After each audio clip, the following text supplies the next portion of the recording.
Namo tassa bhagavato arahato samma sambuddhassa. Namo tassa bhagavato arahato samma sambuddhassa. Namo tassa bhagavato arahato samma sambuddhassa. Buddhang dhammang sanghang namasami. Buddhassa lokadhammehi chittam yassa nakampati sokam virajam kemang etamang kalamuttamang. It's a penultimate verse of the Mangala Sutta, which you may be familiar with. Buddhassa lokadhammehi, touched by worldly dhammas. And the chitta is unshaken by worldly dhammas, free from sorrow, dust, or virajam, dustless, spotless, secure, kemang, etamangalamuttamang.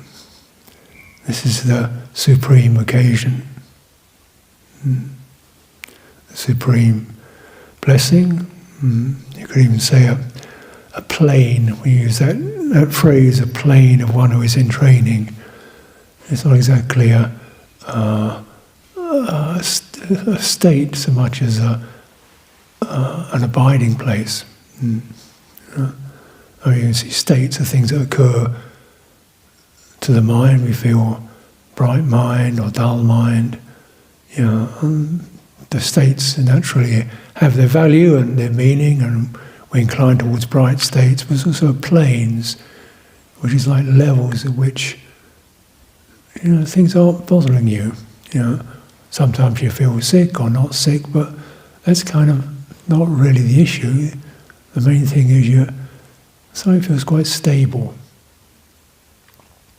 It's not exactly a state, it's a balance, a plane is the phrase that's used. And so in this one, it's useful to consider the worldly dhammas listed: gain, loss, success, failure, or repute and ignominy, pleasure, pain. This kind of seesaw, which generally, rattles or stirs the heart.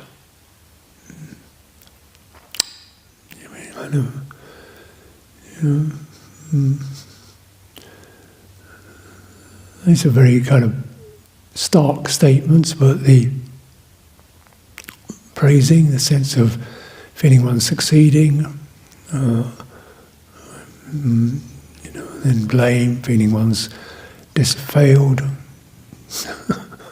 gaining, losing, pleasure, pain, having a good reputation, being a nobody. So this can bring up all kinds of elation or frustration or fear or anxiety or depression, or desperate hunger to really get to that good, fortunate state. But really, states aren't really where it's at. Although, we incline towards fortunate states in order to, shed habits, shed attachments. So you incline towards a state of brightness in order to see clearly. But, seeing clearly, then what do you see? Then what you see, what you see through, becomes the foundation. I've really seen through the power of sensuality. Yeah. And then so there can be pleasant things and unpleasant tastes and pleasant flavours and unpleasant sights and sounds, and I guess, you call them with a pleasurable degree, but they don't really stick. I'm not really excited by it or hungering for it. So you get something like a plane where these tides can wash over, and yet something remains steady within that citta. And this is quite a useful reference, because I assume we'd quite like there not to be any worldly dhammas to deal with. We could all live on an imperturbable plane. But that isn't going to happen.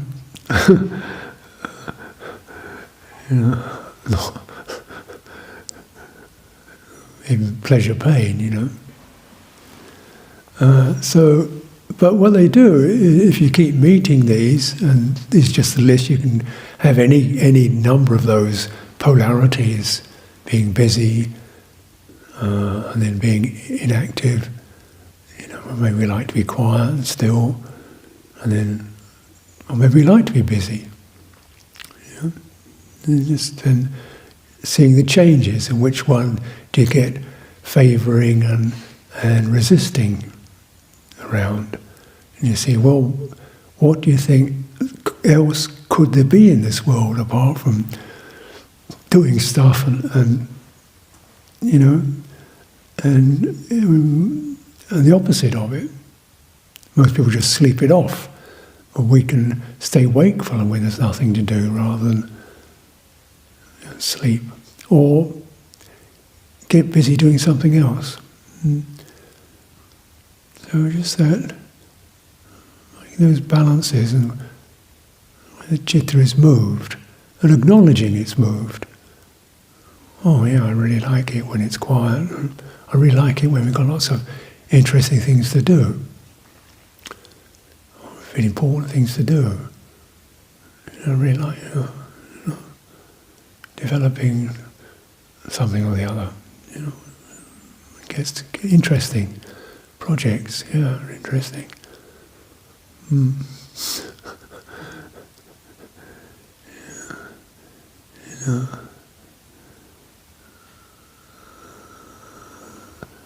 Then you get to notice getting those things occurring. And that's where you create sati, mindfulness, and notice how it changes. And things don't go forward the way we'd imagine them to. We get into a place where things seem to flow along, and then there's some kind of obstacle arises. And then there's a delay, and then somebody leaves, and then and then something else happens. No, it doesn't go forward like it did when we had a spreadsheet on the table. We're all just tick, tick, tick, tick, tick. Okay, we create a better spreadsheet with more details on it. And then, I didn't realise that was going to happen.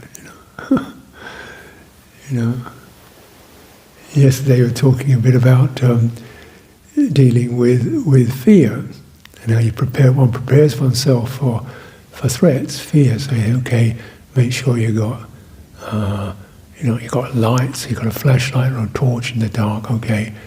Then you've got rain gear, in case it rains. Then you've got a good stick in case you fall down a hole. And then you've got something in case a car comes behind you. And then, how many precautions can you make before things get so clunky?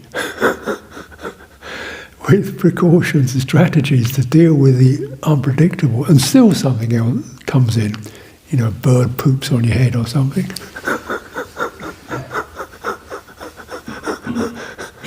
Hey, I didn't know I should have worn a hat. Something always gets through, doesn't it? You know? And particularly in monasteries, which in some ways are kind of, they're incredibly structured. A lot of bases are covered, you know, a lot of structure, a lot of bases are covered, child protection, safety procedures, so forth. And yet they're quite open systems. They have to be open in order to survive. Breathing in, breathing out. So the world just comes washing in, you know, and the infections come in, the COVID comes in, you know, and the people who are slightly unbalanced come in, and the people who are severely unbalanced come in. You know, and then, okay, I didn't plan for that one, what do you do with this? And it's got to be a structure that will do it. Okay, we can create another structure, and eventually, it's this, we can keep doing that, and yet it's never going to be that safe or secure. Yeah. So when we're getting our, time to time we get stuff gets stolen, monastery. We had used our stupa, used to have little Buddha images in each of the alcoves, 4 alcoves each with a Buddha in it. They've all gone.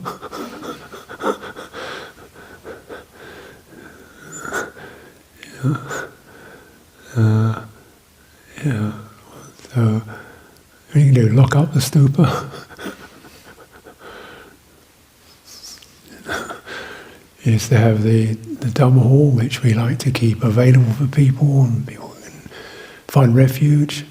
And occasionally, not very often, but occasionally somebody comes in and steals things or makes a mess. You know?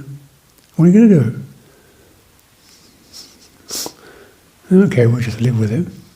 And, you know, that's the world. I'm getting exasperated or righteous or paranoid, we just live with it. And something when you recognise this is not secure, not stable, but strange enough, if we get pushed backwards and forwards through these processes, something eventually seems to find a midline of, we'll just stay balanced and not get into it's all pointless, or into, we've got to make everything exactly right. No, not that. There's a midline. And the Chithurst isn't shaking. And if we get blamed and praised, clearly, situation, a public situation, and people are going to spread rumours or about what we are and what we're not, or, you know, and create statistics and edit facts, and you get that spread out all over the place. You think, oh well.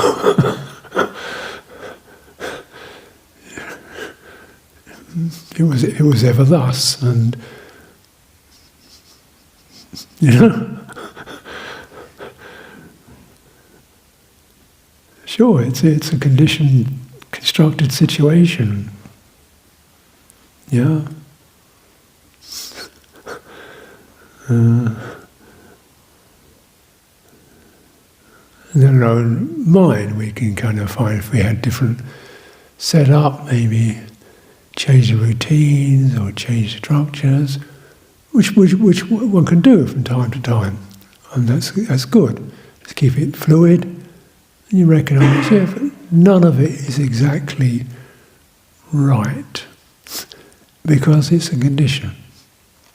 And it's just getting those changes enough to recognise, whichever way it goes, there's always something not covered by it.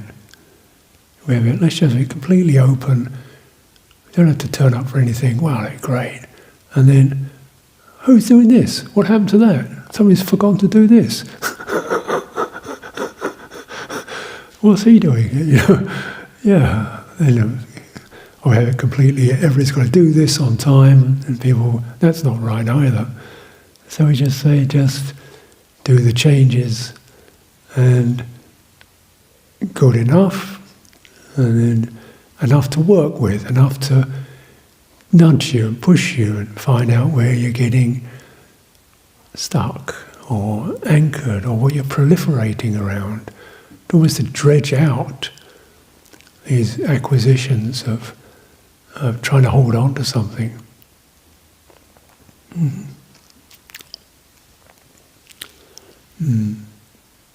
A position, a territory, an ideology. This is the best, perfect tradition in the entire world, the human race. This is the supreme achievement, is Cittaviveka.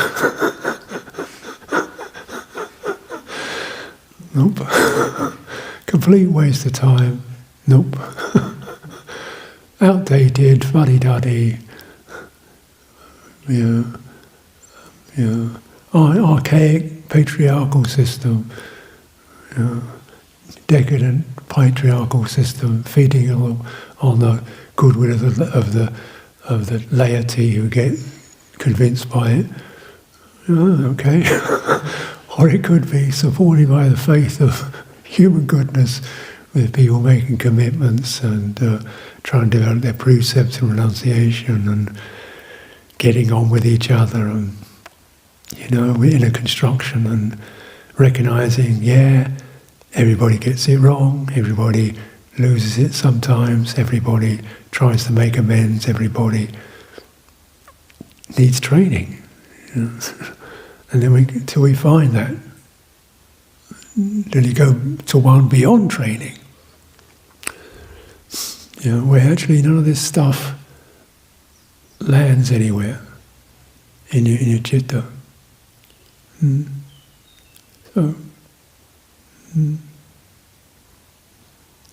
it's those shifts and those, particularly the emotional shift of fed up to, this is great, for one reason or another. Yes, that's good. I mean, that's what happens. And then what happens when you get the fed up? Can't stand this another minute thing.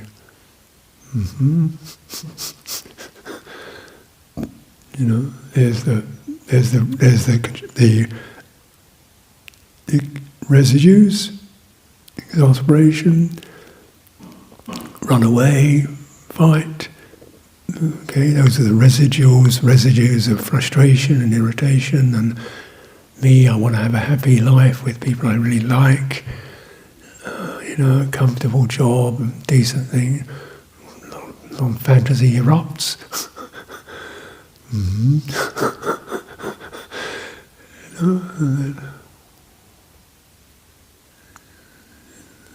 And sometimes they get very, very real fantasies. You're just creating something, and you see it. Where's this coming from? Just getting nudged, getting pushed, and papancha, creating this world out of it. We get some happy states, some excited states, things seem good. Let's create a monastery in Patagonia and Fiji and everywhere to create the new world order of Dhamma.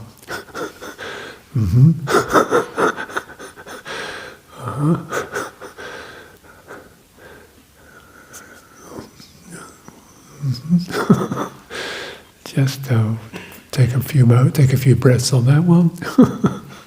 This means constitutions, it means complexities, it means planning, permission, it means dealing with people, it means management, it means committees, it means people complaining about you.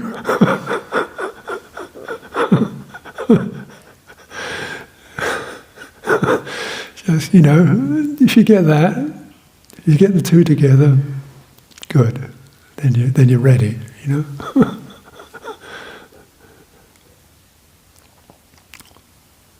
it will scrape off some of the residues, structures.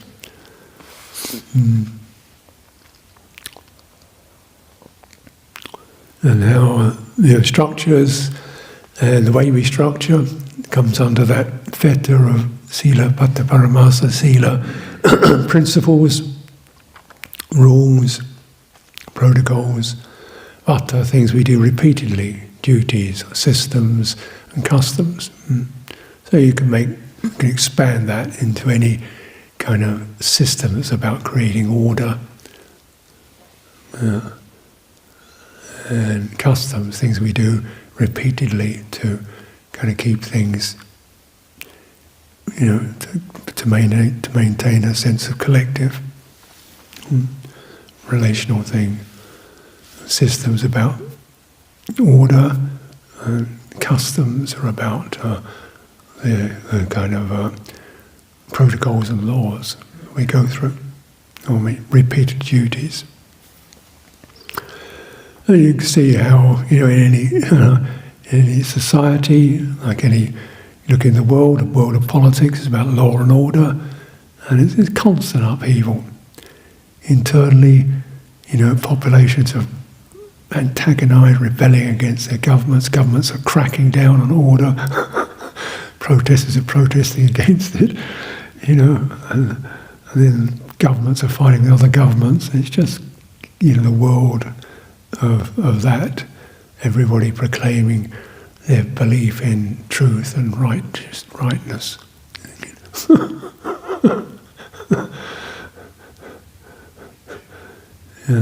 So you kind of see how this Cittaviveka thing starts to, you do enough turns and turns on it, it becomes a sort of a system of oppression. And internally, and yet we need systems, and we need customs. So it's that how are these held as known as a construction and held as something you can operate within for simplicity and group agreement, which is actually in monasteries is very good. We don't actually have an autocracy. There's constant seeking for agreement within the community and agreement with this community with other communities, which is actually really pretty good. And, in that sense, then we respect the fact that we're not always happy with that agreements, but okay, personally, it's not quite my thing, but for the sake of, what works for most people, or people who are committed, they will work with that discomfort or dissonance. So you're not clinging to it, but actually using it in these two ways. One is something we don't have to keep asking questions about, and then we get down to things hold steady, and then, okay, within this, there's that person kind of trying to find out. And then eventually that relaxing of one's agreement and disagreement is just,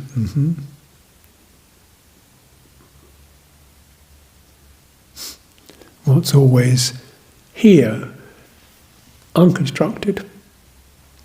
And this is this is really what it's all about, isn't it? It's not, the constructions are adequate and done with decency and moral attunement and willingness to be corrected and changed, around certain principles. And yet, so that's, and then at the same time, there is that sense of being, the person will have to find their way of managing the dissonances. Sometimes it's just not psychologically, it's just, I just have too much energy for this. I don't understand this. Okay. And then feeling frustrated. What's the point of this? And stay. So you just begin to kind of let these layers arise. And something about monasteries, the repetitiveness is like a constant washing over again, and then these dust of the residues gradually being washed off. So I don't disagree, I don't favour, I don't resist, it's just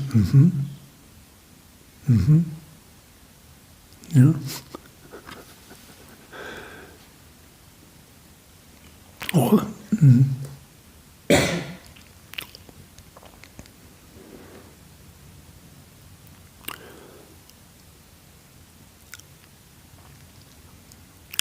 So here we have a reading to get back to the Indriya.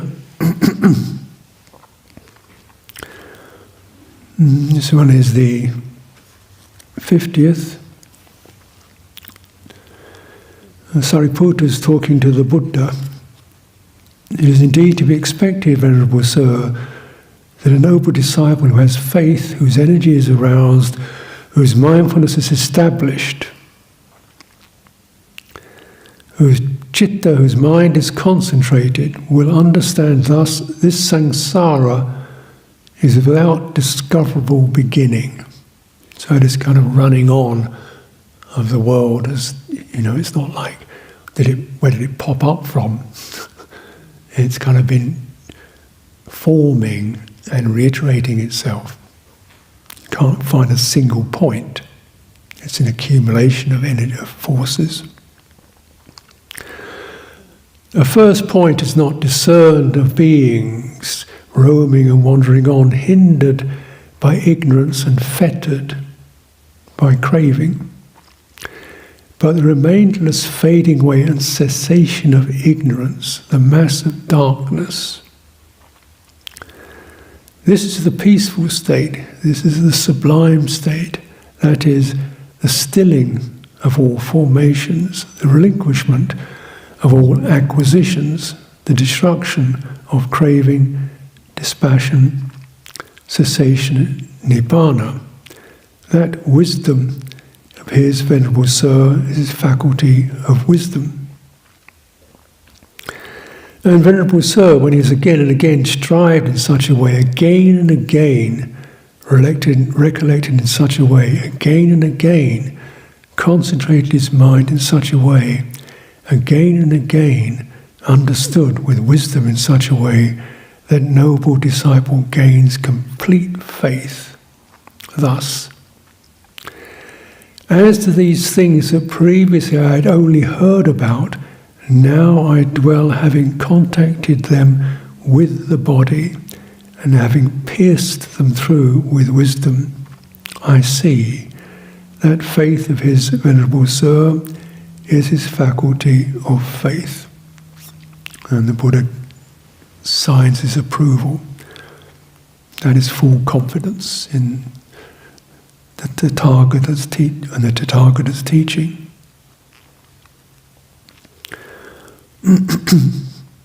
So clearly, some ignorance isn't something you can see, because that's the nature of ignorance. You don't see it. You see, it wouldn't be ignorance. Fettered by craving, when I was being dragged along by it, you don't notice because you're just going with it. Like you're in a current and it's sweeping you along. Oh, this is nice, just getting moved along. There go the trees, there's the landscape moving along. You don't notice the current. So, and how seemingly unstoppable it is. But the remainless fading away and cessation of ignorance is just casting light on this. It's pulling and pushing. It's squirming and wriggling. this kind of shoving and restlessness. This holding on, casting light on it. And it's through kind of clearing that not seeing opens to something more peaceful. Stilling of formations, the agitation of craving, the restless pushing and holding and planning and stilling. So, in our meditation practice or in general Dhamma practice, you're turning towards where does volition stand poised, not holding on and not pushing forward. It's just something like the energy of the heart is poised and steady. The energy of the thinking mind is listening, attentive, discerning, just keeping observation. The energy of the body is not contracted or restless, steadied.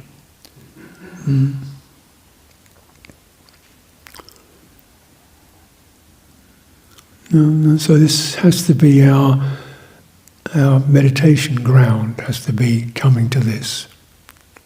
If one has come to that, arrived at that, been able to access, though that stilling, this is great gain, great benefit.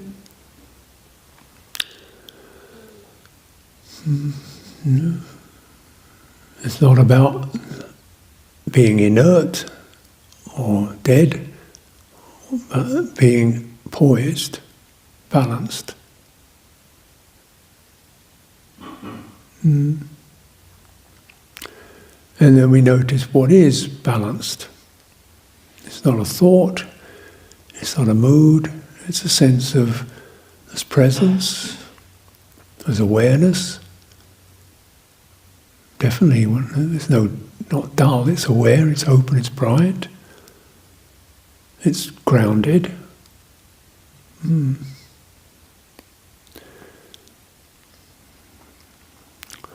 The relinquishment of all acquisitions, upadi, I've called them residues, memories, programs, patterns, ways we assess things in personal ways and programs, particular strategies we have. To put it very simply, we have fight, flight, faint kind of strategies, or plan and get it all worked out in advance strategies, or hide someplace where you can just bury ourselves, strategies to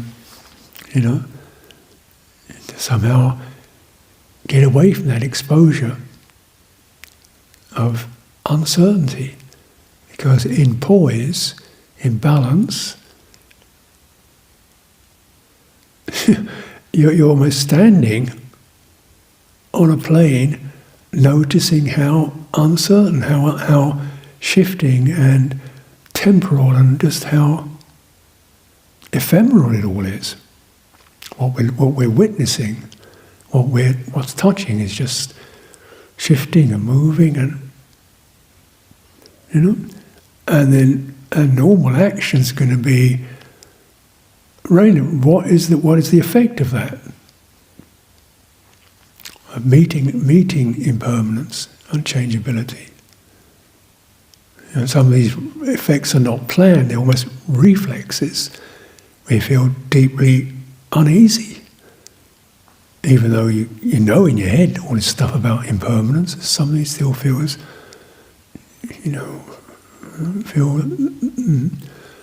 or we want to fill it up with something to read, somewhere else to go, something more solid to get into.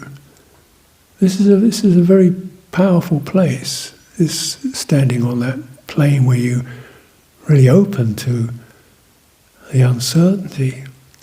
It is the most poignant nerve in the human system. We want to know we'll be okay. You know? And you can't. I mean, then what is going to be not okay? The body's not going to be okay. Feeling's not going to be okay. Plans are going to not necessarily work. People will come and go, and so eventually all you have left is just to stand on that plane of and try to bring forth a skillful, kindly, patient relationship with the world of change.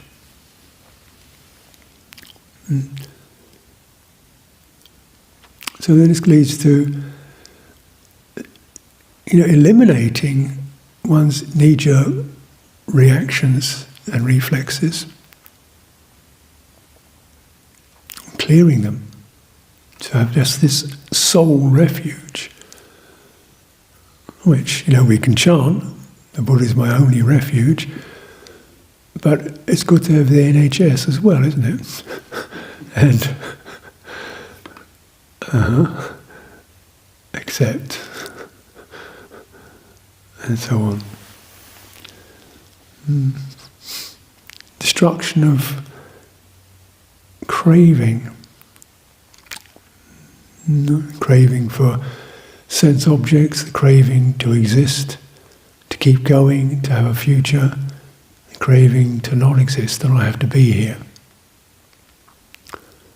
No, we are, or something, we have been born into a world of contact and structures and customs and society and environment and needing food, and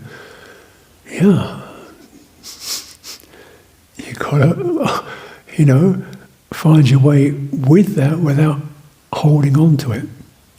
This requires an exceptionally skillful and relational response, which comes from the place of recognizing when ignorance disappears. You can't avoid the world, you can't get into it. There's a place that's not of the world from which you can relate to the world in a fluent way. Dispassion. Getting emotionally excited or despondent. Cessation. The ending of the attachments. The grasping. Nibbana. Unbinding. Unbinding personality pack. There's no feeling, this is a mind state, this is an emotion. Listen to them, relate to them, be patient with them.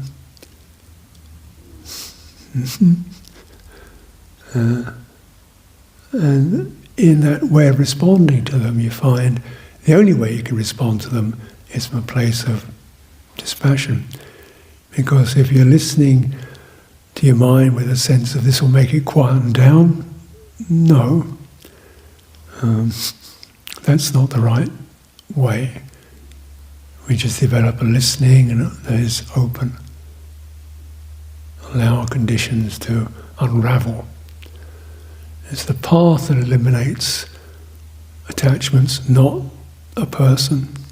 We trust the process to unravel at its own speed, its own rate. This requires considerable faith and application and patience and equanimity.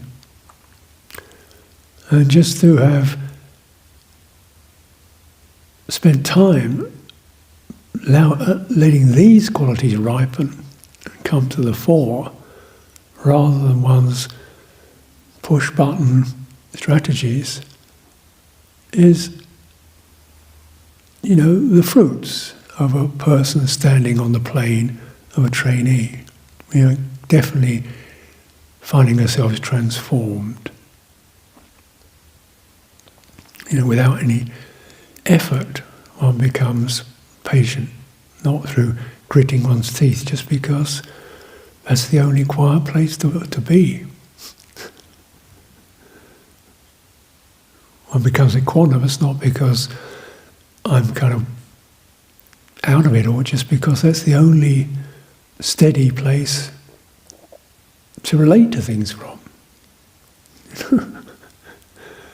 It's just you're always looking at, Chithurst trying to find a way to be in this incarnation without suffering, and these eventually become the pieces that you start to arise in your process. You think, this is great benefit, this is great gain, even if you had this like for a few minutes or a day or out of a retreat.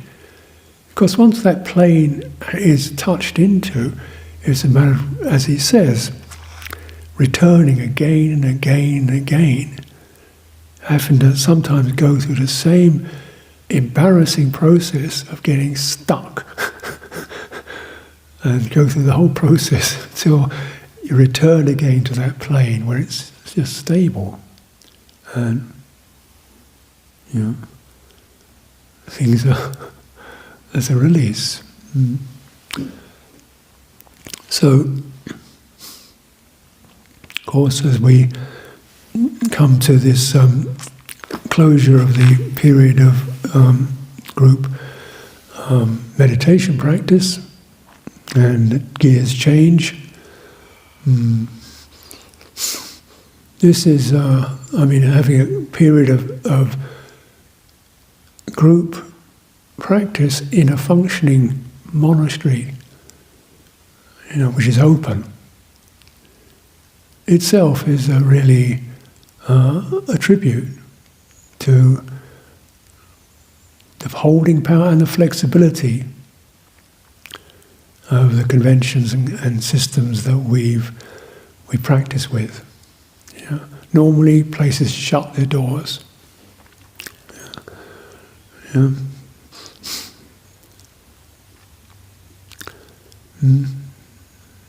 Or you have to pay and sign up for something.